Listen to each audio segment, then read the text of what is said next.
একবার হজরত ওমর রাদিয়াল্লাহু আনহু এর খেলাফতকালে একদল আরব ব্যবসায়ীর কাফেলা মদিনায় এসে পৌঁছাল। রাতের বেলা তারা মদিনার বাইরে তাঁবু খাটিয়ে বিশ্রাম নিচ্ছিল। হজরত ওমর রাদিয়াল্লাহু আনহু রাতের বেলা শহরের নিরাপত্তার খোঁজখবর নেওয়ার জন্য ঘুরছিলেন। তিনি দূর থেকে তাঁবুগুলো দেখতে পেলেন এবং তাদের কাছে গিয়ে জানতে চাইলেন, তোমরা কারা? তারা উত্তর দিল, আমরা ব্যবসায়ী, দূর থেকে এসেছি।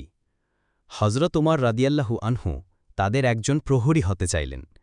ব্যবসায়ীরা একজন বৃদ্ধকে প্রহরী হিসেবে দেখতে পেয়ে প্রথমে অবাক হলেও তার কথায় রাজি হয়ে গেল। ওমর রাদিয়াল্লাহু আনহু সারা রাত তাদের তাঁবুর চারপাশে পাহারা দিলেন, যাতে কোনো বিপদ না আসে।